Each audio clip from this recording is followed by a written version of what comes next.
struggles within the royal family was promoted as unofficial and unauthorized, but the authors did say that they spoke to people who were close to Harry and Meghan. Yeah, now we are learning that Meghan gave her permission to speak to a friend in order to clear her name. The court document says Meghan was concerned that her father's narrative in the media that she had abandoned him and not even tried to contact him, which was false, would be repeated. When in fact, she had tried to call him and text him and even written a letter to him to try to persuade him to stop dealing with the media. And he had written back to her. Accordingly, she indicated to a person whom she knew had already been approached by the authors that the true position as above could be communicated to the authors to prevent any further misrepresentation. She does not know to what extent or in what terms this one item of information concerning her communications with her father was shared with the authors. Yeah, and Morgan spoke to one of the authors of Finding Freedom when the book came out about those sources that we didn't know at that point. Meghan and Harry had given permission to speak. There's obviously a lot of speculation surrounding Harry and Meghan's involvement with the book, which of course has been shut down by the couple, by you, and of course your co-writer. How were you able to gain the trust of their close friends and Palisades? I think what was really interesting with this book, and you never really know when you're starting biography of how many people on that wish list you have will speak to you, is there were many people in Harry and Meghan's lives, be it their professional lives or their personal lives, who felt very frustrated with what they were seeing written about their friend or colleague. And I think out of that desire for them to set the record straight or to share a side of the story that maybe they had been there for or they just had more information on, it was almost a sort of compelling offer. I think Carolyn and I had already proven ourselves on the royal beat that we were sort of reporters of a certain type, and I think that made it a lot easier for certain people to feel they could open up a little bit. Amanita says, I'm so tired of them. Yazzie says, there have been rumors for a while that she had friends speaking on her behalf to the press.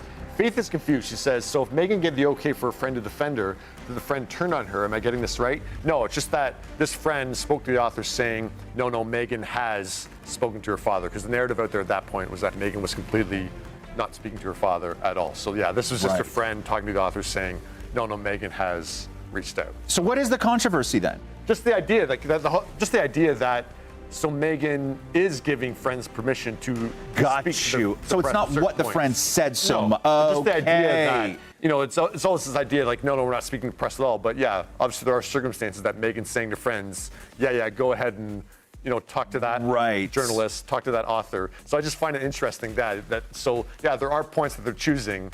That's the thing. It goes back to this real world, the royal family. I assume that always happens, though. Yeah, but I mean, it's just such a weird game that, like, why don't you just come up? Why don't you just come up with a statement, say something? No, it all has to be. They never make official statements, right? It's always like, they pretty much ignore all press about the entire royal family. So it's just interesting that there's obviously times where, you can go be a source for that and say something. Like that's how they get their side of the story out there. It's old school because that's the way it used to be with everything. Like at a certain point, with everything, why don't you just say something? People, stars, publicists leaked everything. They, massive contract signings, divorces, everything. Like that's how. Celebrities do interviews at a certain point. Like they talk about stuff at a certain point during interviews. Like this royal family, I think they don't speak publicly about anything. No, but I assume that this is how the royal family's always been, though. Yeah. Always.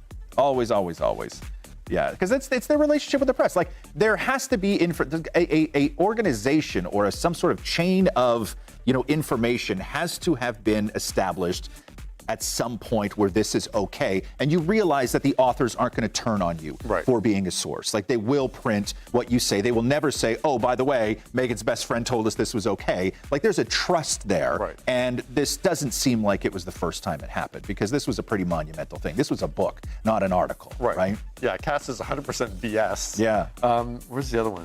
Mimi says the fact that Meghan and Harry didn't sue the authors shows that there must have been some sort of collaboration. They sue everyone. That's a good point. They're in a lot of lawsuits. Yeah, they let this one go. I just find it interesting. Why not at a certain point just say something publicly yourself? But instead it's like, okay, you kind of know what to say. You go talk to that author. I don't know if saying stuff themselves really works out for the two of them all that well.